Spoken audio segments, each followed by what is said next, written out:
The San Juan Mountains loomed over Durango, Colorado, their peaks cutting into a sky streaked with amber and violet as dusk settled in late October. The air was sharp with pine and wood smoke, a crispness that bit at my exposed skin as I, Sarah Mitchell, maneuvered my rental car up the winding gravel drive to the Airbnb cabin I'd booked for a week. At 34, I was a travel writer, my career a patchwork of city assignments that had left me drained, my nights haunted by unexplained 3 a.m. wake-ups, my heart racing as if someone watched from the dark. My editor at Wanderlust Weekly had pushed for a piece on off-grid retreats, and this cedar A-frame, nestled in a remote valley, promised solitude to finish my manuscript. The listing glowed with 5-star reviews, praising the host, Evelyn, retired schoolteacher who left homemade muffins and handwritten welcome notes. I hadn't told my sister, Emily, back in Denver, or anyone else, about the creeping dread that followed me, hoping the mountains would silence it. The cabin was a postcard of rustic charm, polished cedar walls, a slanted roof, and a porch strung with fairy lights that flickered like fireflies. Evelyn met me at the door, a wiry woman in her 60s, her gray hair pulled into a tight bun, her smile stretching too wide, showing teeth yellowed by time. Her eyes, pale blue and unblinking, lingered on me, as if memorizing my face. "Welcome, Sarah," she said, her voice a soft drawl, deliberate, like she'd rehearsed it. She handed me a brass key and a leather-bound guest book, its cover cracked, pages yellowed and curling. "Sign it, please." All my guests do. Her cold fingers brushed mine, sending a shiver up my arm. I nodded, forcing a smile, and followed her inside. The cabin was warm, with flannel blankets draped over a plaid sofa, a stone fireplace crackling, and a loft bed under a skylight that framed the stars. But the air felt heavy, thick with the scent of cedar and something acrid, like burnt paper. I signed the guest book on the coffee table, my pen scratching out Sarah Mitchell, Denver, in a hurried scrawl. The pages held decades of entries, some in faded ink, others in neat cursive, all gushing about Evelyn's hospitality. One, dated 1993, caught my eye. "Don't look in the mirror at night. She sees you." I chuckled, assuming it was a prank, but Evelyn's smile tightened as she watched me read, her hands clasped like a prayer.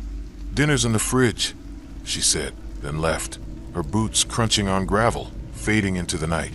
I unpacked my laptop and camera, settling by the fire to outline my article. The silence of the mountains was profound, broken only by the wind rattling the windows, a sound that felt too alive, like whispers circling the cabin. At 3 a.m., I jolted awake in the loft, my breath visible in the cold, my heart pounding as if I'd run a mile. The skylight showed a velvet sky, stars sharp as needles, but a faint scratching echoed from downstairs, like nails dragging across wood. I grabbed my phone, its flashlight beam shaky, and crept down the spiral staircase. The guest book lay open on the coffee table, though I'd closed it before bed. A new entry in sharp black ink read, "Sarah, you're home now." My handwriting, my name, but I hadn't written it. My pulse thundered in my ears. I checked the doors, locked, the deadbolt firm. The windows were sealed, the curtains still.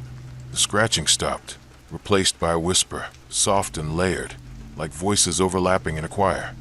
"Stay." I spun, shining the light into every corner, but the cabin was empty, the shadows pooling too deep in the firelight's flicker. Morning brought no relief. The guest book was closed again, the entry gone, but the page felt warm, as if it had been touched. I called Evelyn, my voice trembling as I mentioned the writing. "Old cabins have stories," she said, her tone flat, almost rehearsed. "Kids sneak in sometimes, playing tricks." Her laugh was hollow, and the line cut off before I could press her. I needed to work, but my focus was shot. I hiked to a nearby ridge, hoping the view would clear my head, but the mountains felt watchful, their silence oppressive. Back at the cabin, I searched online, finding a Reddit thread on /Airbnb titled, "Creepy Durango Stay." A user, Mountain Wanderer, described a cabin like mine, down to the fairy lights and cedar smell, with a guest book that wrote back, Their post detailed whispers at night, mirrors showing shadows that didn't belong, and a host named Evelyn who seemed off. The thread ended abruptly, the user's account deleted. Another comment mentioned a local legend. A schoolteacher in the 1980s, blamed for missing hikers, had lived in a cabin here, her spirit tied to a book where she trapped souls to keep her company. My skin prickled. I checked the Airbnb listing again, but it was gone, replaced by a 404 error, though my booking confirmation still sat in my email. That night, the whispers returned, sharper, forming words. Sign again. I stayed up, clutching a kitchen knife, my eyes darting to the cabin's mirrors, a small one in the bathroom, a decorative one by the fireplace. In the bathroom mirror, I caught a flicker of a woman's silhouette, her face obscured, her hands pressed against the glass. I stumbled back, the knife clattering to the floor. The guest book rustled, its pages flipping on their own, revealing new entries. Sarah, stay with us. You belong here. The ink was fresh, glistening in my handwriting. I tried to leave the next morning, packing my bag in a panic, but my car wouldn't start. The battery drained despite a full charge the day before. Evelyn appeared at the door uninvited, her smile tighter, her eyes glinting like frost. The mountains don't let go easily, she said, leaving a basket of muffins that smelled faintly of ash and something sour like decay. I dumped them in the trash, noticing a new guest book entry. Eat, Sarah. Stay forever. I texted Emily and my sister, but the messages failed, the signal dead despite full bars. I called her landline, but static drowned her voice, and a whisper cut through. Sign. I contacted Dr. Clara Hensley, a Durango historian I found on a local forum, via a shaky video call on the cabin's spotty Wi-Fi. Clara, a woman in her 50s with sharp eyes and a no-nonsense demeanor, listened as I described the guest book in whispers. That's Evelyn Carter, she said, her voice low. Died in '89 when her cabin burned. Hikers went missing around then, tourists mostly, staying at her place. Police found a guest book in the ashes, untouched, with names of people who'd vanished. She paused, her face pale. Burn it, Sarah. It's her anchor. If you don't, it'll bind you to her. I asked about Evelyn's profile on Airbnb, but Clara shook her head. Her listings appear and disappear. No one's traced the account. That night, the cabin turned against me. The doors locked on their own, the deadbolt grinding as if turned by an unseen hand. The windows frosted over, spirals etching into the glass. The mirrors showed her Evelyn, her face burned, her eyes hollow, her hands clawing at the reflection. The guest book glowed faintly, its pages filling with my name, line after line, in ink that smelled of ash. I grabbed it, intending to burn it, but the fireplace died, the logs hissing as if doused. A new entry appeared. You can't leave, Sarah. The whispers became screams, chorus of voices, men, women, children, begging, pleading, cursing. I fled to the woods, the guest book somehow in my bag, its weight dragging at my shoulder. The mountains seemed to shift, trees closing in, the trail looping back to the cabin. In the canyon, I found a circle of stones, etched with spirals, like the ones in the guest book. Evelyn's voice echoed from the dark. Sign or join me. I doused the book with lighter fluid from my hiking kit, the pages resisting, curling but not burning.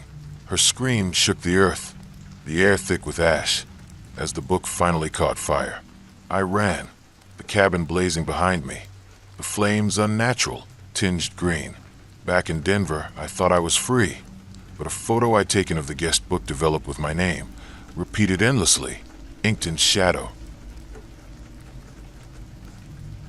The late June heat wrapped Louisville, Kentucky, in a humid embrace, the air thick with the scent of magnolias and river mud as the Bennett family pulled their minivan into the driveway of their Airbnb. It was a sprawling Victorian house in old Louisville, its gingerbread trim faded but charming, its wraparound porch sagging under the weight of history. I, Laura Bennett, 38, a high school English teacher, had booked a place for a week-long family vacation, hoping to reconnect with my husband, Tom, 40, a Contractor who'd been distant since his business took a hit. And our kids, Emma, 14, obsessed with her phone, and Jack, 10, always sketching creepy creatures in his notebook.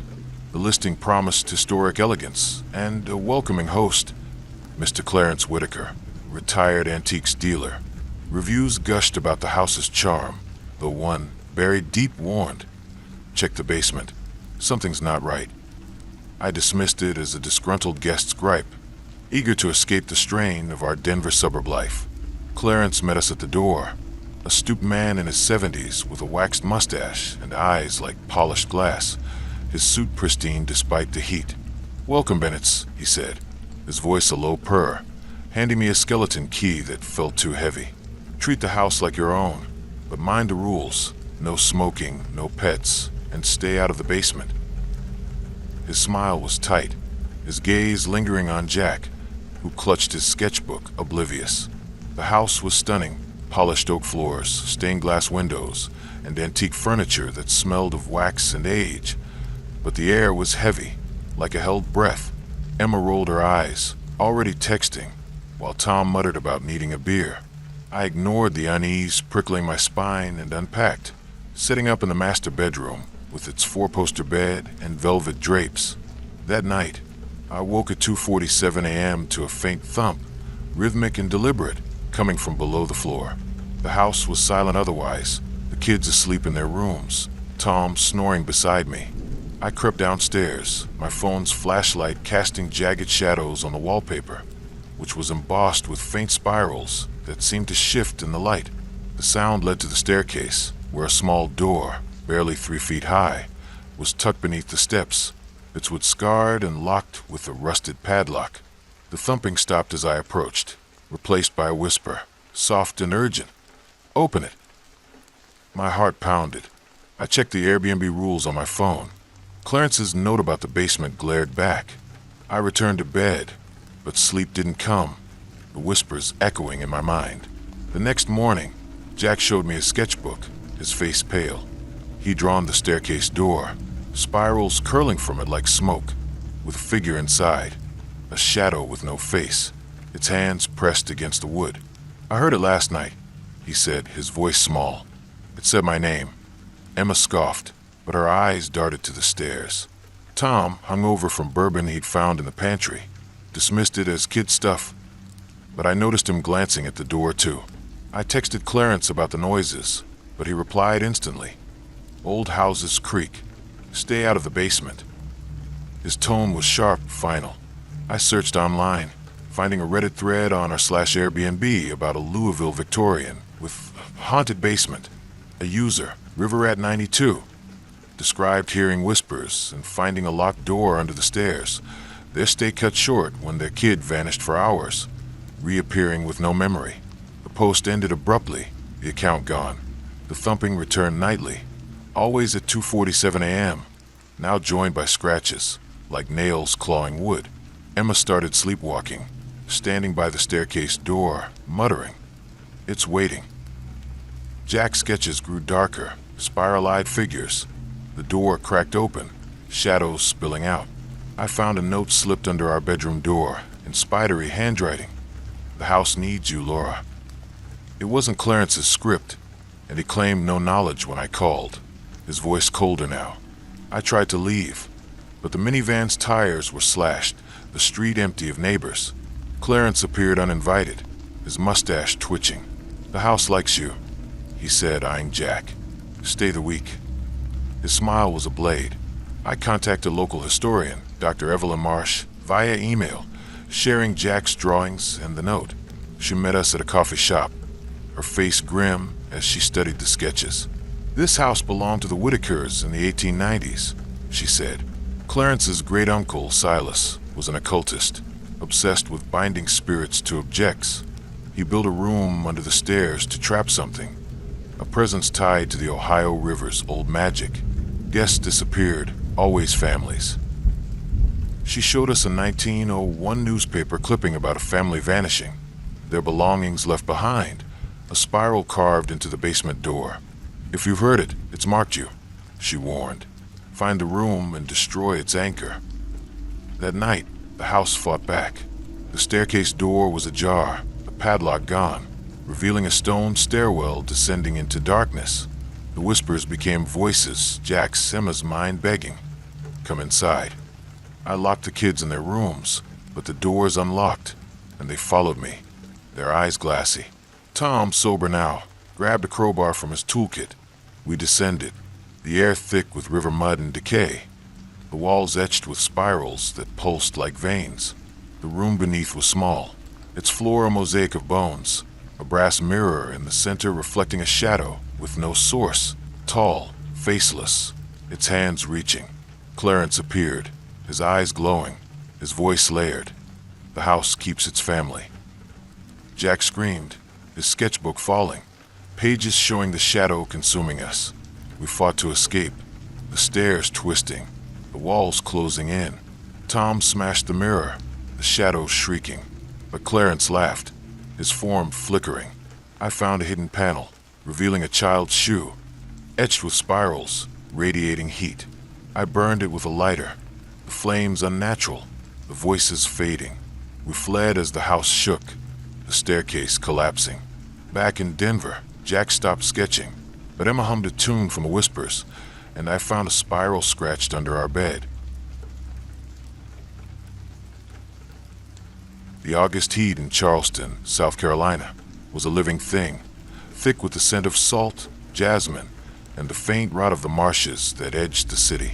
It pressed against the windows of the Airbnb townhouse in the Battery, a historic district where pastel mansions stood like sentinels, their iron gates guarding secrets older than the oaks. I, Emily Harper, 31, a graphic designer with a penchant for perfection, and my fiancé, Ryan Patel, 33, a chef whose charm masked a restless streak, arrived in our rented SUV, the engine ticking as it cooled in the cobblestone driveway. The townhouse was a vision, 3 stories of pink stucco that shutters sea green, its listing promising southern elegance, and a host, Margaret Du Bois, whose reviews glowed with praise for her pralines and warm welcomes. We'd booked this week-long escape to mend our fraying relationship, strained by Ryan's late nights at his Atlanta restaurant and a text I'd glimpsed on his phone from Lila, a co-worker. "Meet me after close." This trip was our last chance before our December wedding, but the house seemed to hum with a warning, its air heavy with something more than humidity. Margaret greeted us on a wraparound porch, a woman in her late 50s, her silver hair swept into a chignon, her eyes sharp as oyster shells despite her polished smile. "Welcome, Emily Ryan," she said, her low-country drawl smooth but deliberate, handing me a brass key that felt too heavy, its metal warm against my palm. She carried a basket of pralines, the sugary scent cloying. "Mind the rules. No shoes upstairs, no outside guests, and don't touch the library books." Her gaze lingered on Ryan, who was distracted, scrolling his phone, oblivious to her scrutiny. The townhouse was a relic of grandeur, polished parquet floors, crystal chandeliers, and portraits of stern-faced men and women in gilded frames. But the air was thick, like a storm trapped inside. I noticed a locked door off the foyer, its oak frame etched with faint spirals that seemed to shift when I blinked. "What's in there?" I asked. Margaret's smile tightened. "Storage.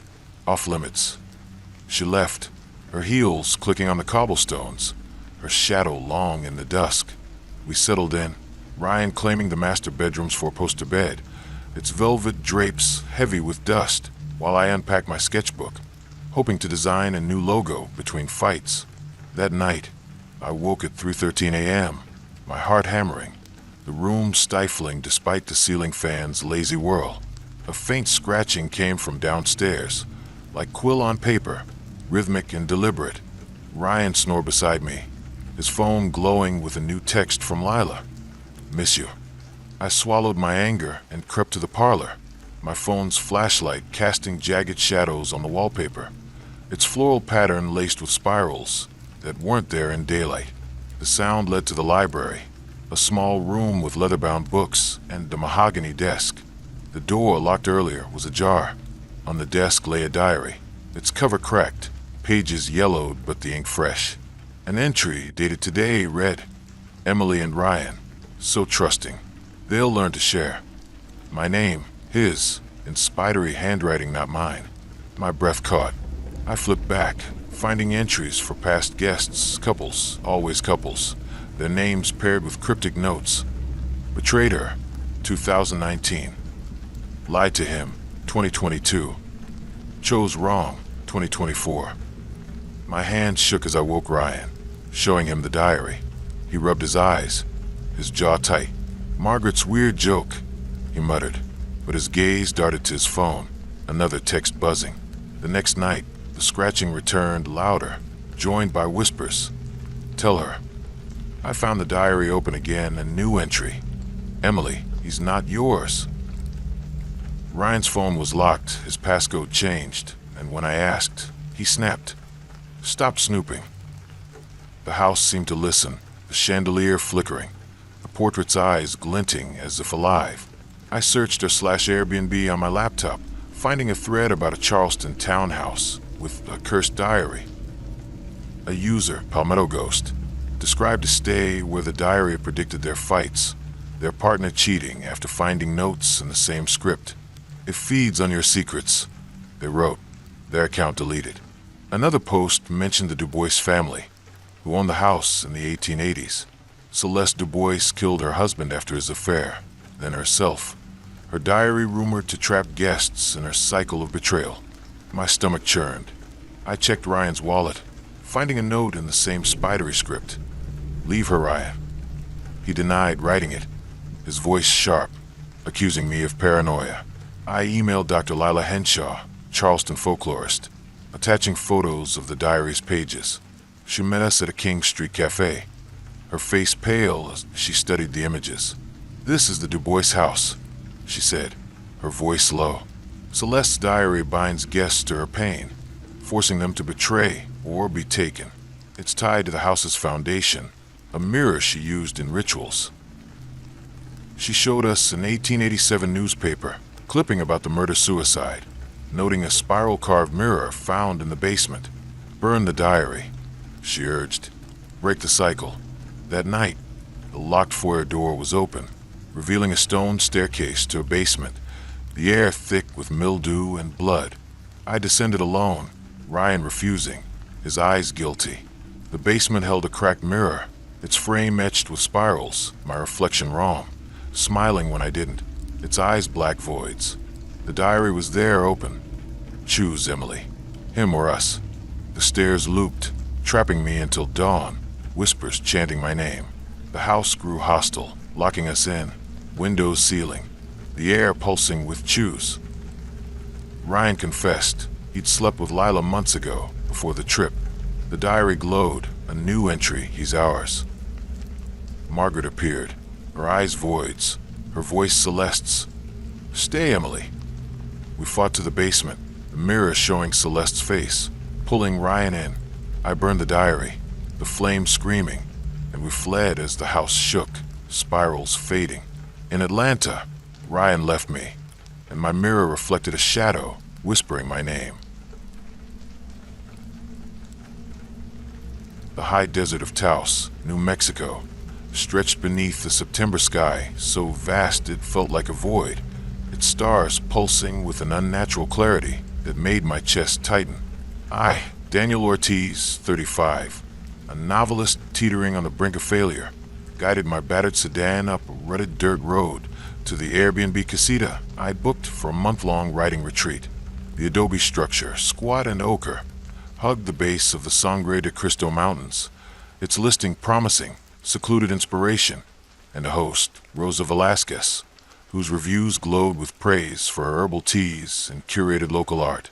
My latest manuscript, a cosmic horror novel about entities lurking beyond the stars, was mired in writer's block, my publisher's deadline and noose tightening daily. After a divorce that left me hollow and estranged from my daughter, Lila, 16, I needed Taos's isolation to rebuild my life. I hadn't told Lila, my agent, or anyone about the dreams that haunted me. Endless skies, voices whispering in a language that twisted my thoughts like wire. The desert silence was my last hope to silence them. The casita was a study in contrasts, Warm clay walls draped with woven tapestries of starry skies, a kiva fireplace casting flickering shadows, and a skylight framing the Milky Way like an unblinking eye. Rosa met me at dusk, a woman in her mid-40s, her black hair streaked with silver, her eyes bright but distant, as if gazing at something just beyond my shoulder. "Welcome, Daniel," she said, her voice soft but weighted, like a chance echo, handing me a clay keychain etched with a star and a jar of sage tea that carried a faint metallic tang. "Respect the land. Don't wander past the arroyo after dark. The desert's particular." Her smile was fleeting, her gaze lingering on my laptop bag as if it were a threat. The casita's air hummed faintly, a vibration I felt in my bones, like a song played too low to hear. I unpacked my notebooks, setting up by the fireplace, and noticed a trapdoor in the living room corner. It's weathered with carved with symbols, spirals, constellations, and eyeless faces that seemed to watch me. I texted Rosa about it, my fingers hesitant. Her reply was instant. "Storage. Keep it closed. The land doesn't like intruders." The words felt like a warning, sharp and final. That night, I woke at 3:33 a.m., my heart slamming against my ribs, the skylight revealing a sky too bright, stars pulsing like heartbeats in a rhythm that wasn't natural. A low hum vibrated through the floor, emanating from the trapdoor, its symbols glowing faintly, like embers under ash. I knelt, my fingers tracing the carvings, spirals that seemed to spiral inward, constellations that didn't match any chart, eyes that followed my touch. The hum sharpened into words, not English or Spanish, but something older, scraping my mind like claws. "See us. Know us." My hand jerked back, the wood scalding, leaving a faint burn on my fingertips. My laptop, left open on the table, flickered, displaying a blank document with a single line. "Daniel, open the door." My breath caught in my throat. I checked the casita. Doors bolted, windows locked, the desert outside silent except for a faint wind that sounded like whispering. The hum faded, but the trapdoor symbols pulsed, casting starlight shadows that danced across the walls, forming shapes that weren't quite human. Morning brought no relief. I found a new file on my laptop, starnotes.txt, filled with strings of symbols matching the trapdoor, spirals, eyes, and my name woven into the code like a signature. I deleted it, my hand shaking, but it reappeared within minutes, now with phrases. "You seek us. You are ours." I texted Rosa, describing the file and the hum. Her reply was curt. "Desert static messes with electronics. Ignore it." Her response came too fast, as if she'd been waiting for my message.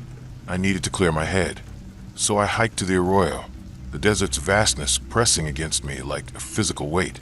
Near a dry wash, I found a circle of stones, each etched with the same symbols as the trapdoor, arranged in a pattern that made my vision blur, as if the ground tilted beneath me. A chill gripped my spine, the air heavy with the scent of ozone and something bitter, like burnt sage. I turned to the internet, scouring Reddits or /Airbnb for answers. A thread titled "Taos Nightmare Stay" caught my eye, posted by Skywatcher and M. They described a casita like mine, adobe, starry tapestries, a trapdoor that sang at night. They heard voices in their dreams, urging them to open it, and found their phone filled with files they didn't create, symbols that matched mine. "It's not a door, it's a gate," they warned. "Don't let it in." The thread ended abruptly, their account deleted. Another user mentioned Taos folklore about the Star Eaters, pre-Pueblo entities worshipped by a lost tribe, said to feed on those who sought forbidden knowledge, luring them through altars hidden beneath the earth. My stomach churned. I checked the Airbnb listing, but it was gone, replaced by a 404 error, though my booking confirmation remained in my email, Rose's name glaring back. The hum returned each night, growing louder, now joined by whispers in my dreams, Lila's voice pleading, "Dad, open it. I'm here." My manuscript began writing itself, pages filling with rituals I hadn't conceived, chance to summon those beyond the veil, altars carved with stars to bind a soul. I found a note under my pillow, and jagged script not mine. "Open it, Daniel. Know us." Rosa appeared uninvited the next day, her eyes glinting like the stars above the casita. "The desert speaks to writers," she said, leaving a sage bundle that reeked of ozone and decay. I tried to leave, but my car's battery was dead. The dirt road to town empty of life. I emailed Dr. Mateo Salazar, a Taos anthropologist I found online, attaching photos of the trapdoor symbols. He agreed to meet at a dusty cafe in town, his face ashen as he studied the images. "These are older than the Pueblos," he said, his voice low. "The Star Eaters were worshipped here, their altars buried to hide their hunger. Your casita's built on one. That trapdoor, it's a gate to them." He showed me a 1920s journal from a writer who'd stayed on the same land, their notes mirroring my manuscript's rituals, their last entry reading, "The stars are watching." I opened it. They'd vanished days later. That night, the trapdoor was ajar, the hum a deafening roar, the air crackling with static that made my skin prickle. I descended spiraling stone stairs, the walls pulsing with unnatural starlight, into a chamber of polished obsidian. At its center stood an altar, carved with glowing constellations that shifted like liquid, its surface reflecting not my face, but something else. Eyes too large, mouth a void, limbs stretching into darkness. The whispers became a chorus, Lila's voice among them. "Join us, Dad." Rosa appeared, her form flickering, her eyes voids, her voice layered with countless others. "You're theirs now." The stairs looped endlessly, trapping me, the stars above bleeding into the chamber, their light cold and hungry. I smashed the altar with a rock from the floor, the ground quaking, screams echoing as the chamber collapsed. I fled, the casita crumbling behind me, the sky dimming to a lifeless gray. Back in Albuquerque, my manuscript was gone, deleted from my laptop, but my dreams showed stars pulsing with Lila's voice, and my mirror reflected a face with eyes not mine, whispering my name. The July air in Coeur d'Alene, Idaho, shimmered with the scent of pine and lake water, the sun glinting off the glassy surface of Lake Coeur d'Alene as our family's SUV crunched up the gravel drive to the Airbnb cabin. I, Rachel Coleman, 39, pediatric nurse, had booked a lakeside retreat for a week to reconnect with my husband, Mark, 41, a software developer fraying under work stress, and our kids, Sophie, 15, glued to her earbuds, and Ethan, 11, always sketching insects in his journal. The cabin, a cedar A-frame with floor-to-ceiling windows, promised lakefront serenity, and a host, Dr. Elias Morrow, a retired dermatologist whose reviews praised his homemade soaps and quiet demeanor. After a year of Mark's late nights and my hospital shifts, our marriage was cracking, and Sophie's sullenness and Ethan's anxiety weren't helping. This trip was our chance to stitch ourselves back together, but the cabin had other plans. Elias met us on the porch, a tall man in his late 60s, his skin unnaturally smooth, his eyes pale and unblinking, like polished glass. "Welcome, Colemans," he said, his voice soft but clipped, handing me a key attached to a leather fob etched with a faint, fleshy spiral. "Rules: no candles, no pets, and don't disturb the basement." His smile was too perfect, his gaze lingering on Ethan, who clutched his journal, oblivious. The cabin was pristine, polished wood floors, a stone fireplace, and soaps carved with spirals in every bathroom. But the air felt wrong, too thick, with a faint metallic tang, like blood under pine. I noticed a trapdoor in the kitchen, its edges flush with the floor, a brass ring handle glinting. "What's down there?" I asked. Elias's smile tightened. "Storage, locked for safety." He left, his footsteps silent on the gravel, his shadow too long in the dusk. That night, I woke at 2:22 a.m., my skin prickling, the cabin stifling despite the open windows. A wet, scraping sound, like skin dragging on wood, came from the kitchen. I crept downstairs, Mark snoring in our loft bed, the kids asleep in their rooms. My phone's flashlight caught the trapdoor, its ring handle vibrating faintly, as if something pressed against it from below. The sound stopped, replaced by a whisper, low and guttural. "Touch us." My heart pounded. I checked the locks, secure, the windows sealed. Back in bed, I couldn't shake the feeling of something brushing my skin, like a damp cloth. Morning revealed Ethan's journal open on the counter, a new sketch. The trapdoor, spirals oozing from it, a hand emerging, its fingers too long, skin translucent. "I heard it," he whispered, his eyes wide. It said my name. Sophie scoffed, her earbuds in, but I caught her staring at the trapdoor later. Her fingers tracing her arm were faint red marks, like scratches, had appeared overnight. Mark dismissed it as camping jitters, but his hands shook as he made coffee. I texted Elias about the noises, but his reply was instant. "Old cabins settle. Stay out of the basement." His tone was sharp, final. I searched our /Airbnb, finding a thread about a Coeur d'Alene cabin with a creepy basement. A user, lake lurker, described hearing scraping and finding their skin peeling in patterns after touching a trapdoor. "The host watches you," they warned, their account deleted. Another post mentioned a local legend. A doctor in the 1970s, obsessed with skin, experimented in a lakeside cabin, his patients vanishing, their flesh harvested for something unnatural. The scraping grew nightly, always at 2:22 a.m., now joined by a sickly sweet smell, like rotting fruit. Sophie's scratches worsened, forming spirals on her arms, oozing a clear fluid. Ethan's sketches became grotesque, bodies with peeling skin, faces without features, the trapdoor gaping. I found a note under my pillow in a jagged script. "Feel us, Rachel."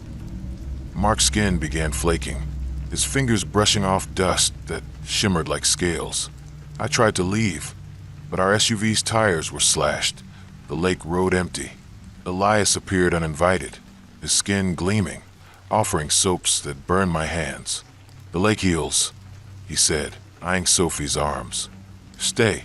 I contacted Dr. Anna Kessler, a local historian, via email, sending photos of Ethan's sketches. She met us at a diner, her face pale. "That's Elias Morrow's cabin," she said. "He was a dermatologist, disgraced for illegal experiments, grafting skin, seeking immortality. His basement was a lab. Something's still there, tied to the lake." She showed a 1975 police report, patients missing, a trapdoor sealed after Morrow's disappearance. "Destroy what's below," she urged. That night, the trapdoor was ajar, the scraping a roar, the air thick with decay. We descended, the stairs slick with moisture, into a basement of pulsating walls, skin-like and warm, a central vat bubbling with flesh. Elias appeared, his skin sloughing, revealing something beneath, writhing eyeless. "You're ours," he hissed, his voice layered. We fought, Mark smashing the vat, the walls screaming. I burned a pile of skin-like scrolls, the cabin shaking. We fled, the lake rippling unnaturally. Back in Seattle, Sophie's scratches faded, but Ethan's sketches showed our faces peeling, and my skin itched with spirals. The July air in Coeur d'Alene, Idaho, shimmered with the scent of pine resin and lake water, the sun casting a golden sheen across the glassy expanse of Lake Coeur d'Alene as our family's SUV crunched up the gravel drive to the Airbnb cabin. I, Rachel Coleman, 39, a pediatric nurse who'd seen too many sleepless nights, had booked this lakeside A-frame for a week to mend the fractures in our family. My husband, Mark, 41, a software developer buckling under the weight of a failing startup, had grown distant, his eyes hollow from late-night coding sessions. Our kids, Sophie, 15, perpetually lost in her earbuds and social media, and Ethan, 11, whose insect-filled sketchbook was his refuge from anxiety, felt like strangers to us. The cabin, cedar-clad with floor-to-ceiling windows, promised lakefront serenity and a host, Dr. Elias Morrow, a retired dermatologist whose reviews lauded his artisanal soaps and reserved demeanor. After a year of Mark's secrecy and my hospital shifts, our marriage was splintering, Sophie's sullenness a constant jab, and Ethan's fears a quiet ache. This trip was our last chance to stitch ourselves together, but the cabin pulsed with something alive, something hungry beneath its polished veneer. Elias greeted us on the porch, a tall man in his late 60s, his skin unnaturally smooth, like polished wax, his pale eyes unblinking, catching the fading light like glass. "Welcome, Colemans," he said, his voice soft but clipped like a scalpel's edge, handing me a key on a leather fob etched with a fleshy spiral that seemed to writhe under my touch. "Rules: no candles, no pets, and don't disturb the basement." His smile was too perfect, a practiced mask, his gaze lingering on Ethan, who clutched his sketchbook, sketching a beetle, oblivious to the scrutiny. The cabin was pristine, gleaming wood floors, a stone fireplace crackling with warmth, and bathrooms stocked with soaps carved with spirals that left my fingers tingling. But the air was thick, heavy with a metallic tang, like blood masked by pine cleaner. I noticed a trapdoor in the kitchen, its edges flush with the floorboards, a brass ring handle glinting faintly. "What's down there?" I asked, my voice catching. Elias's smile tightened, his eyes narrowing. "Storage, locked for your safety." He left, his footsteps silent on the gravel, his shadow stretching too long across the lawn, bending at angles that didn't align with the sun. That night, I woke at 2:22 a.m., my skin crawling, the cabin stifling despite the breeze from the open windows. A wet, scraping sound, like skin dragged across rough wood, echoed from the kitchen. My heart thudded as I crept downstairs, Mark snoring in our loft bed, the kids asleep in their bunk room. My phone's flashlight caught the trapdoor, its brass ring vibrating faintly, as if something pressed against it from below. The sound stopped, replaced by a guttural whisper. "Touch us, Rachel." My breath hitched, my skin prickling, as if brushed by damp fingers. I checked the locks, bolted tight, the windows sealed, the cabin empty except for the shadows pooling too thickly in the corners. Back in bed, I couldn't shake the sensation of something clinging to my skin, like a film of oil. Morning revealed Ethan's sketchbook open on the kitchen counter, a new drawing. The trapdoor, spirals oozing from its edges, a hand emerging, its fingers too long, skin translucent, veins pulsing black. "I heard it last night," he whispered, his eyes wide, his voice trembling. It said my name. Sophie rolled her eyes, earbuds in, but I caught her staring at the trapdoor later, her fingers tracing her forearm where faint red marks, like scratches, had appeared overnight, forming a spiral pattern. Mark dismissed it as kid imagination, his voice sharp, but his hands shook as he poured coffee, his knuckles flaking with dry skin that shimmered like mica. I texted Elias about the noises, my fingers hesitant. His reply was instant. "Old cabin settle. Stay out of the basement." The words felt like a command, not a suggestion. I turned to Reddit/Airbnb, finding a thread titled Coeur d'Alene Cabin Creep. A user, Lake Lurker, described a stay in a similar cabin, hearing scraping from a trapdoor, their skin peeling in spiral patterns after touching it. "The host watches you sleep," they wrote, their account deleted hours later. Another post referenced a 1970s local legend, Dr. Elias Morrow, a dermatologist disgraced for illegal experiments, grafted human skin in a lakeside cabin, seeking to preserve his patient's essence. His subjects vanished, their flesh supposedly harvested for something unnatural beneath the lake. The scraping intensified each night, always at 2:22 a.m., joined by a sickly sweet smell, like rotting fruit mixed with antiseptic. Sophie's scratches deepened, oozing a clear fluid that smelled of lake water, the spirals spreading up her arms. Ethan's sketches grew grotesque, bodies with peeling skin, faces without features, the trapdoor gaping like a mouth. I found a note under my pillow in jagged script. "Feel us, Rachel. Become us." Mark's skin began sloughing, his fingers brushing off dust that moved, crawling like tiny insects. I tried to leave, packing our bags in a panic, but our SUV's tires were slashed, the lake road deserted, the nearest neighbor a mile away. Elias appeared uninvited, his skin gleaming unnaturally, offering a basket of soaps that burned my hands, leaving red welts. "The lake heals," he said, his eyes fixed on Sophie's arms, a hunger in his gaze. stay the week. I emailed Dr. Anna Kessler, a Coeur d'Alene historian I found online, attaching photos of Ethan's sketches and the note. She met us at a diner by the lake, her face pale as she studied the images. "That's Morrow's cabin," she said, her voice low. In the 70s, he experimented with skin grafts, believing he could bind human essence to the lake's spirit. His basement was a lab. Patients went missing, their skin found in piles. She showed a 1975 police report. Morrow disappeared after a fire, a trapdoor sealed, strange flesh-like growths found inside. "Whatever he woke is still there," she warned. "Find its anchor and destroy it." That night, the trapdoor was ajar, the scraping a deafening roar, the air thick with decay and blood.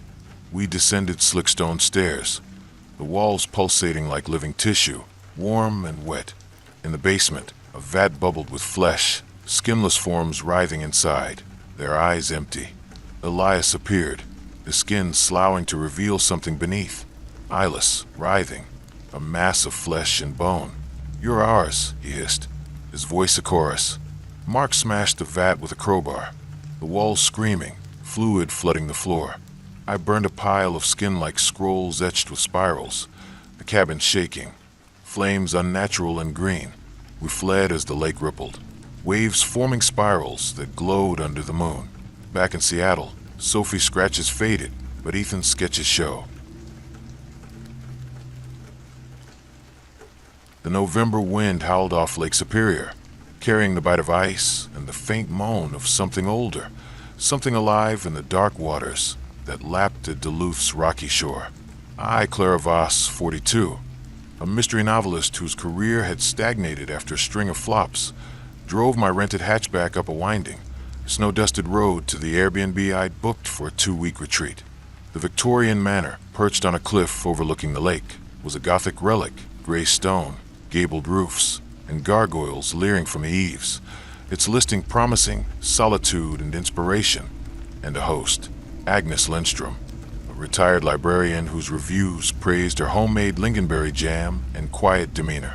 My last novel had tanked, my publisher's patience thinning, and my ex-husband's voice still echoed in my head, calling my work derivative.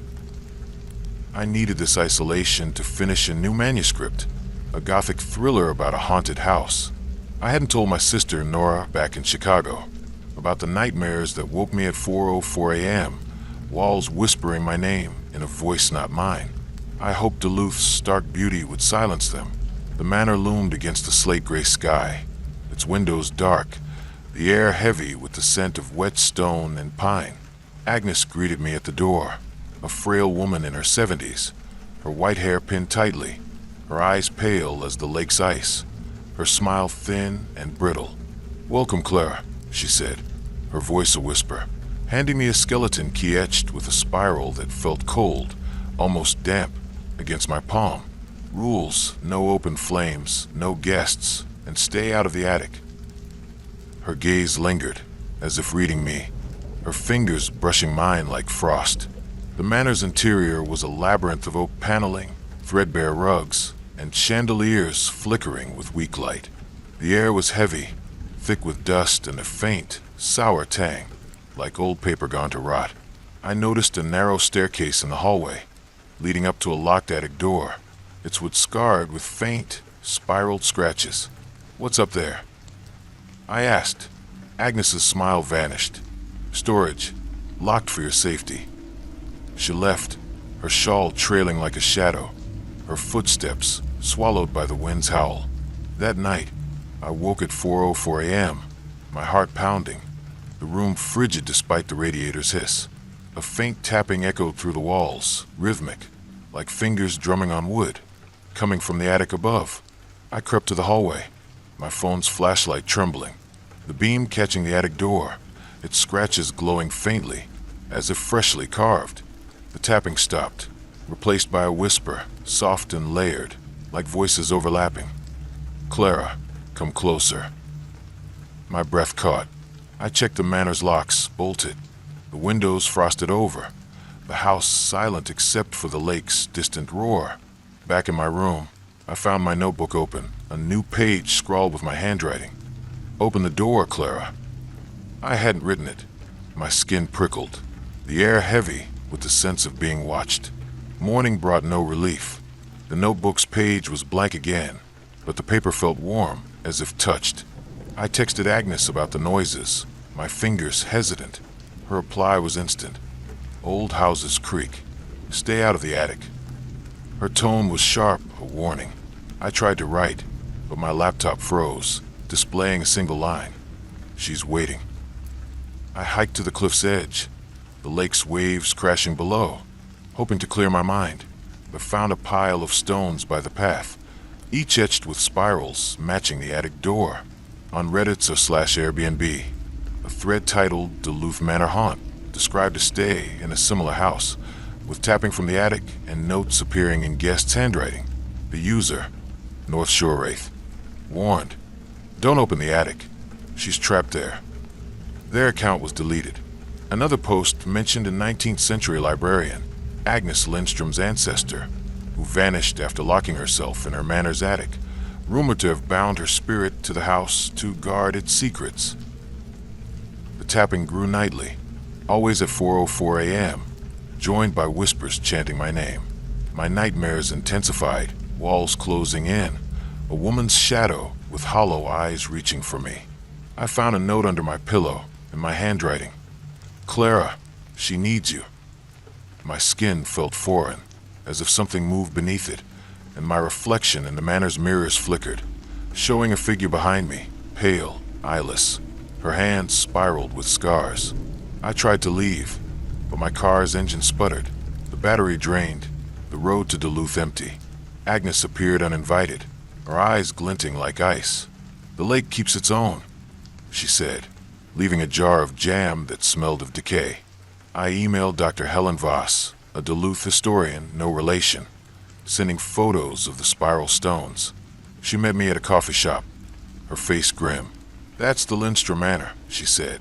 Agnes's great-aunt, Ingrid, was obsessed with the lake's spirits, binding herself to the house. The attic holds her anchor, a mirror etched with spirals. She showed an 1898 diary. Ingrid vanished after guests disappeared, their names scrawled in her attic. "Burn the mirror," Helen urged. That night, the attic door was ajar, the tapping a roar, the air thick with rot.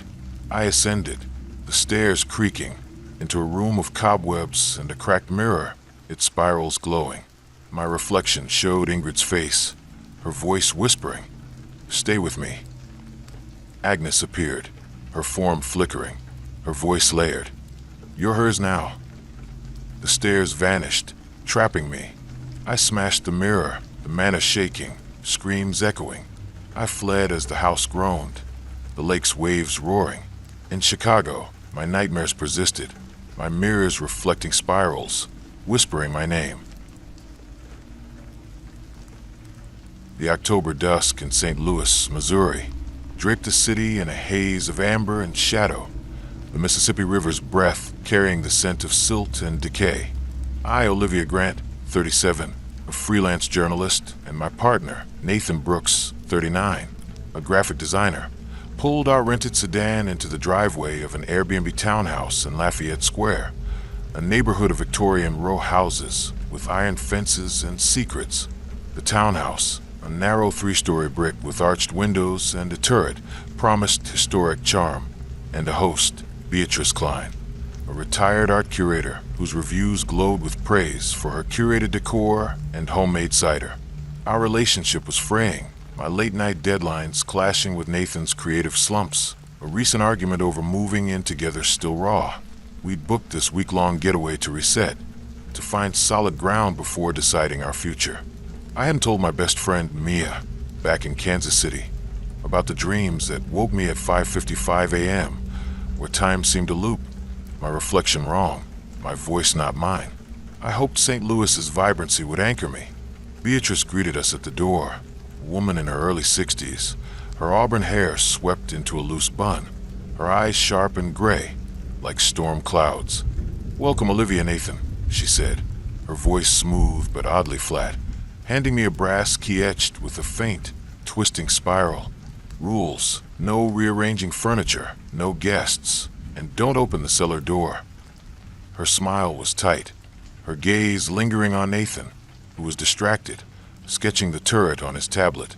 The townhouse was a museum of elegance: polished mahogany floors, velvet drapes, and abstract paintings with spiral patterns that seemed to shift when I blinked. The air was heavy, thick with the scent of old wood and something sharp, like ozone after a storm.